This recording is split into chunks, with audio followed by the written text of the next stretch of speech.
Hello guys, welcome back to the Cinematic Mike Review. Today I'm going to review The Last of Us Episode 4, directed by Peter Hoare, written by Craig Mazin. I gotta tell you, this past week I've been putting out my opinion of what I've thought about the first two episodes, what I thought about this video game that people were calling a masterpiece. And I've made my opinion very clear on my social media. I made a video on it. It's the last video that I have on there. It's pretty long, which is probably a mistake, but I'm trying to get a point through because people don't get what I'm saying. And I'm not as good as other people that are probably great at expressing what their point is and all that. I'm not that great at it maybe. So it's hard for other people to understand in a way what I guess I'm trying to say. But I think I've been pretty clear. I've shared articles that support like what I'm trying to say too, or what the meaning is behind what I'm trying to say.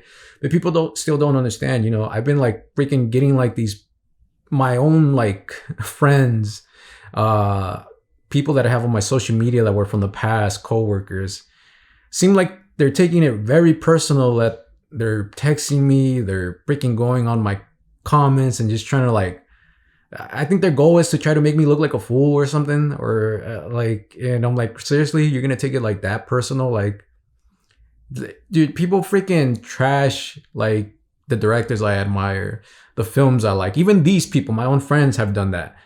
But I never go as far as to the way they're acting now, and I'm like, seriously, you guys are, I'm actually stunned that this is happening within my own, like, my own freaking group. It's like, dude, do you know how old we are? We shouldn't be acting like that. You shouldn't be acting like that. We can have a great discussion. You don't have to try to like bash on me and on top of that, these are the people that recommended the show. You recommend the show, I watch it, I do a review, and then I do my honest opinion on it, and it's like, wow, like, it's like, what the hell? I watched the show that you wanted me to watch, and because my opinion doesn't align with yours, I'm so bad and all that. It's really confusing times, to be honest. But like I said, I mean, I had to take a class where a professor freaking trash the films that I've been taught that were masterpieces, that have been taught, the ones that taught me filmmaking, the ones that taught me cinematography, lighting, editing, and all that. I've had professors where they roll their eyes at people saying that those are masterpieces. I've seen it, but I'm not gonna go and freaking go attack the professor or start getting emotional about it. I intern right now at a place that's kind of like with a bunch of film enthusiasts, and right there we all have discussions. One of the guys I'm really talking to is kind of just said how he didn't like a director's work that I like, and he explained why, and I was just like, oh, okay, cool. And I still like it, but we still had a discussion that we're going back and forth, and all in respectful and not getting angry or emotional too much. And it's just surprising to me how people could get with this type of opinion over this. I'm like, seriously, you're taking it way too personal, and plus everyone has their own opinion.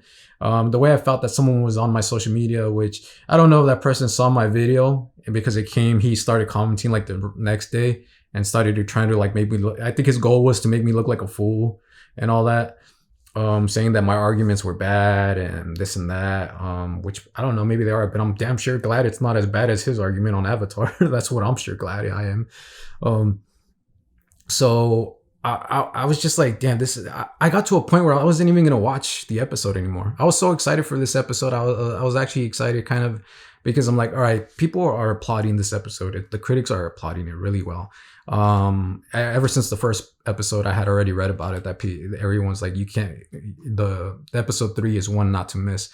But with the last two episodes, I was like, but the critics said those episodes were good, so I was like, I don't know.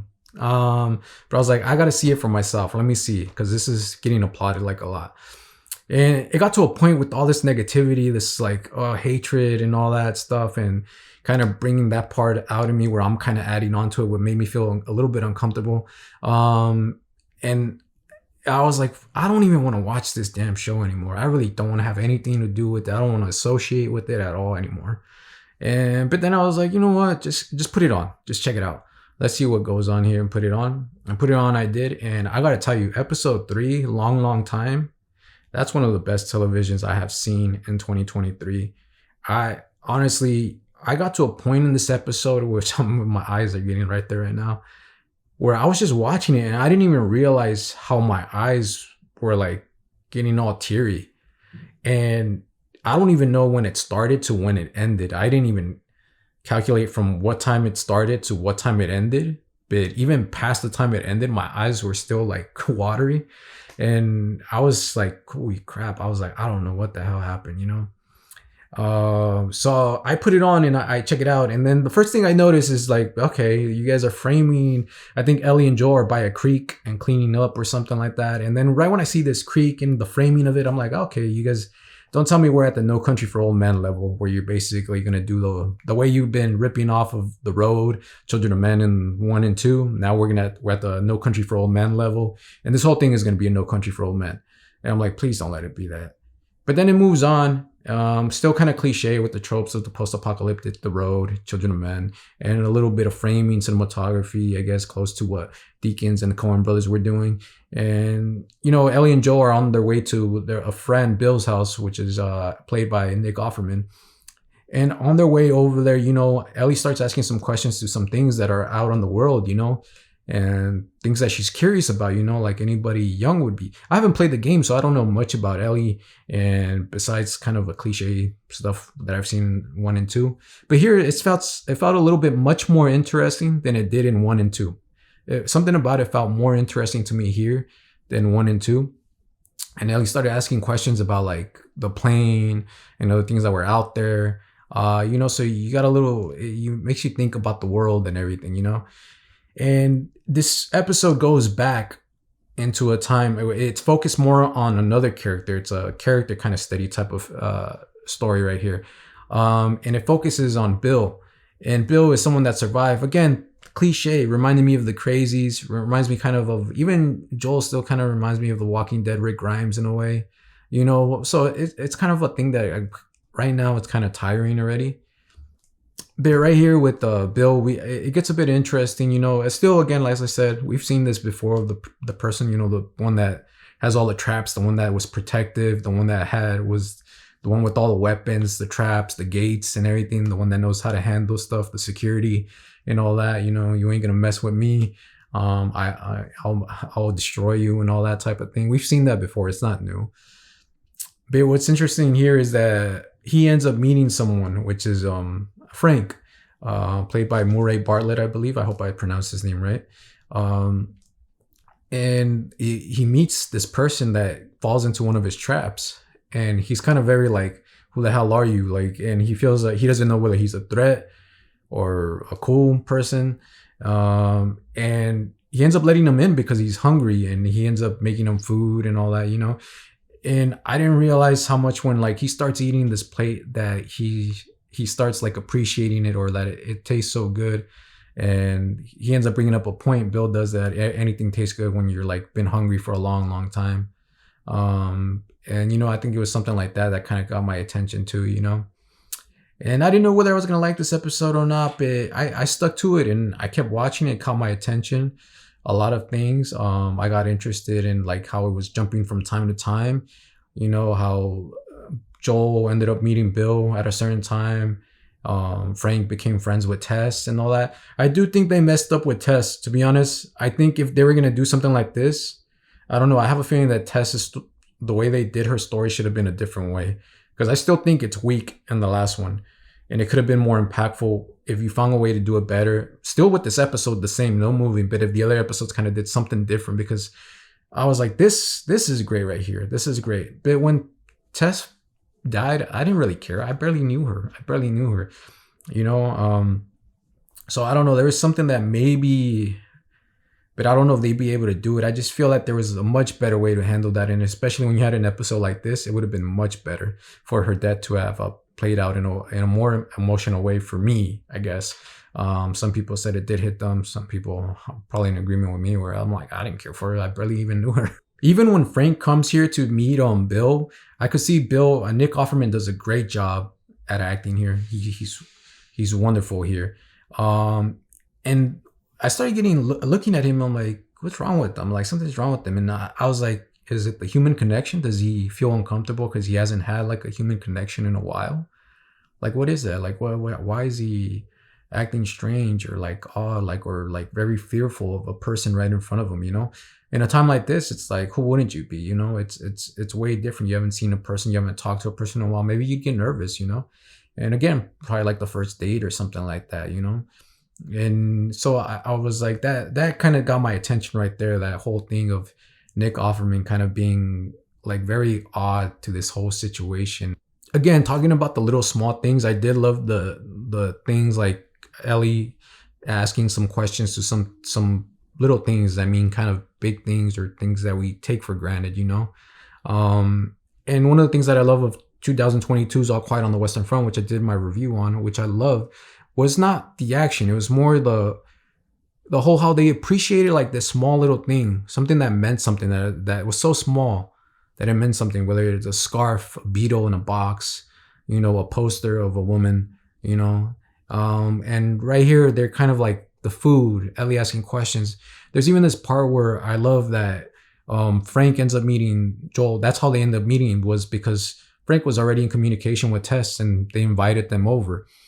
And they end up trading, which is kind of something that we've seen already. But they ended up trading, I think, a weapon for seeds, which was cool. They were kind of trading, you know, and things that they needed, things the other person needed. It was cool. We trade, you know. We don't have to fight for it. We'll just trade. Here, you get this one, I'll get that one, and we'll trade. I think he even says you can borrow it. You're gonna have to give it back later. It's okay. You're borrowing it or something like that, which was cool, you know. And these people were like both respectful, you know. They were still protective. I love the scene where Joel kind of tells him to get the gun out of my face, with Bill, and I love when the fruit grows, a strawberry, and I think Frank invites Bill to take a bite of it, and just his reaction to it of biting that fruit, like it was just like, wow, like, you know, I was like, damn, that's nice. That's beautiful right there. That's something meaningful. That's something I want to see. I don't want to see the cutscenes of the last ones that come out like dialogues of freaking non-players on the video game, you know. The dialogue's so weak in there. Right here, this seems good. This seems original. This seems,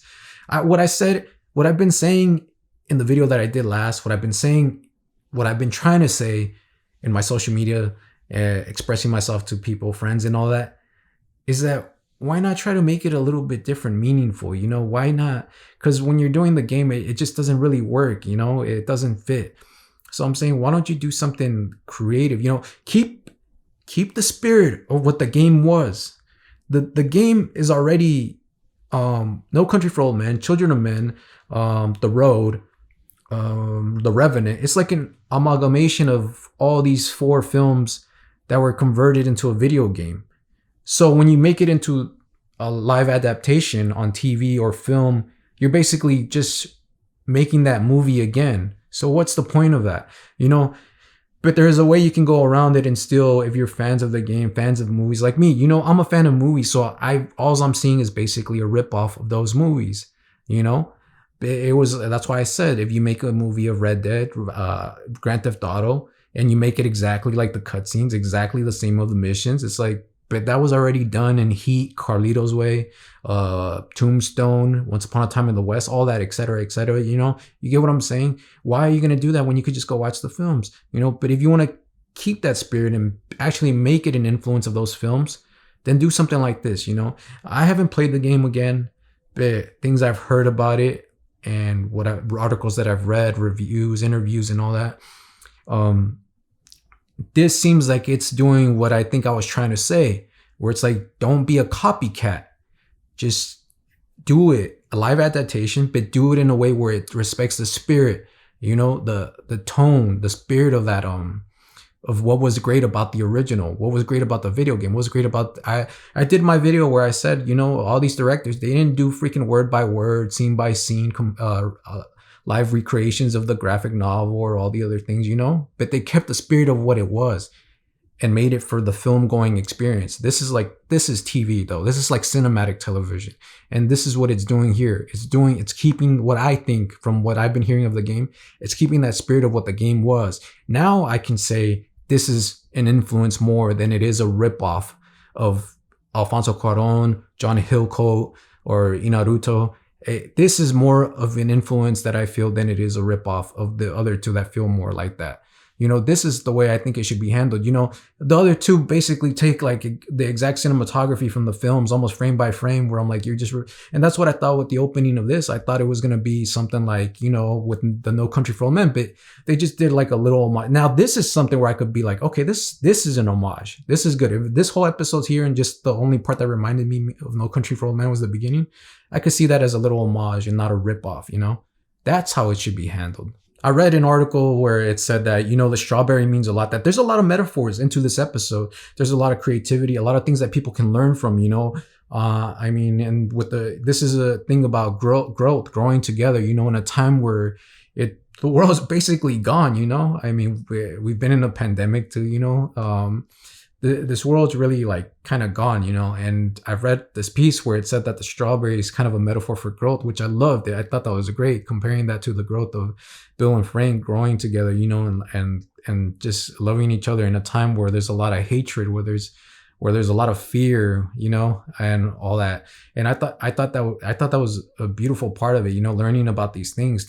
This is what I like. This is what I want from live adaptations. This is what I want from television. This is what I want from films. But when they arrive to the home of Bill and Frank, there's a note that is left, which I heard is from the game also.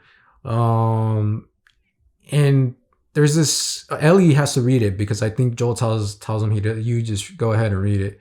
She reads it. She stops when she gets to a point where she's gonna name Tess. And he had told her earlier in the episode not to ever talk about her. And then he gives her this rundown, like, look, me and you are gonna keep our things to ourselves and all that, which kind of reminds me again of Children of Men. And she says something where he ends up reacting this way, like, and the way he says it, oh, so they're dead. And the way, I don't know, I remember my last video, I complained about how in that episode where Tess is gone, the line that he delivers felt so fake, so like he's reading off of something and not given anything, that he's forced to say these words in this way. And then I look at the cutscenes and it's exactly like that, which is terrible. I mean, maybe for the game it worked again, like I said in the other video, but for here, I don't think it works at all when you're just using the same dialogue from the other video, from the video game, I mean. And here, I felt his acting here. I felt his performance, the way I felt his delivery of that line, where I was like, damn, it hurt me in a way, because I'm like, it touched me in a way where I'm like, the way he just says it so like bluntly, where he's like, so they're dead already? Or they're dead. And he says it kind of in a way like in a way, I don't know what's the right word, but he says it in this way where he's like, oh, okay, what else is new, He's so used to this already, He does after seem to get emotion, but just the way of that performance of that line, that's the kind of written script that I want, the dialogue, delivering the line. That's the kind of thing that I want to see in him, just that line, the way he says it so blunt and so like, you could say kind of in a rude, evil way, but in this world, what can you expect? Like, this world is kind of cruel, and what are the things that he's gone through and all that. This was great. I love this performance right here. And this is exactly what I'm talking about, when you actually have great written dialogue instead of copying the line from a video game. And man, when I saw that window shot, I mean, I loved it so much, to be honest. I loved everything about it. But then when it was really a heartbreaking episode, And when I actually noticed actual filmmaking. I actually noticed creativity here. And when the ending went with Ellie and Joel taking off on the truck, and then the camera right there on the window, ending on the window right there, I'm like, that has to mean something right there. I'm like, that has to have some meaning to this. And I go and I find out what the meaning is. If you guys don't want to know, don't listen to what I say. But I read the piece where it said that, I think Peter, Craig, they said that it's the spirit of Frank and Bill kind of still there in their own home. They are in there, but we can't see them. But when you don't want to see the ugly part, you want to see who they were, what they were, and you end up seeing, it says that it's their spirit in there. And I think it said that they're watching over from their home. They're just watching over Joel and Ellie, and from this article, I also learned that this was from the video game. And it wasn't like directly a cutscene. I guess it's from the opening of the video game, like the credits or something, when you press pause or something like that. I might be wrong, so don't get upset. but something like that, something like minor, I guess. And I saw the picture of it already somewhere. And it's cool that you do something like that. You know, it's something that connects to the video game, but you're expanding on it. You're doing something new. You're doing something creative with it, you know? And that's what I love about it, you know? And I freaking knew that people were going to get so mad. I have been saying this for a while, that watch, when episode 3 comes, all the people that have been praising 1 and 2 because it's an exact copy of the cutscenes, some of them are going to get so upset when this episode comes out because it's going to be deviating. It doesn't deviate far from the source material. I think it's still close. I mean, I haven't played the game, but to be honest, from what I'm seeing and from what I heard of people that are getting upset, this is exactly what I'm talking about when you make these type of video game adaptations that are basically adaptation of movies. And I could see the whole internet blowing up. It just makes me laugh. I'm like, wow, really? I mean, seriously, I really love this episode, to be honest. And I really enjoyed it. It made me feel something. It made me feel something that I didn't feel in 1 or 2. I think this is one that people can learn something from. Unlike 1 and 2, I think the actual directors that actually made those classic films, you could go learn it from them, and you shouldn't learn it from here because they don't do a good job with that. But this part right here, Peter Horg and Craig Mason's writing in this one, this is great. The performance is great. When I saw not that long into Nick Offerman's performance, I was like, dude, this guy's definitely gonna be nominated for an Emmy, you know? So that's how I felt about this, you know? There's this one thing that I learned when I was in class. I think it was in class, to reading. We always have to read pieces, you know. We have to read. That's how we do critical analysis and all that. We have to read these college pieces on films and all that. And I'm not sure if it was there or someone said it, but they said, you know, sometimes what's great is something about the unseen, something that's not seen. You know, me and you could be having a conversation and there could be something at the corner of our eyes, something going on that we don't notice and nobody notices at all. And there's something like beautiful of capturing that and then putting it on the screen, you know? So there are like some small things in the world that something's going on at the corner of our eyes that maybe we both don't see or most people don't see. But someone from another perspective that's paying attention, there's like, look at that, you know? That's beautiful right there. That's creative. So I really enjoyed this episode. You know, I'm hoping they don't freaking go back to what they were doing with 1 and 2. I'll be watching the 4th episode, but I really hope that episode 3 is not the only one and I waste my time on watching the next 6 episodes just being the same as the first 2, you know? I really do not. I hope there's something better out there, something for me to be like, yeah, this is great. I don't want to leave this show and be like, the only good that came out of it was episode 3. I don't want to come out of it just being like that. So guys, that's my review on episode 3. If you guys enjoyed the video, please hit the like button and subscribe. Let me know what you thought about episode 3 in the comments down below. And as always, thank you for watching.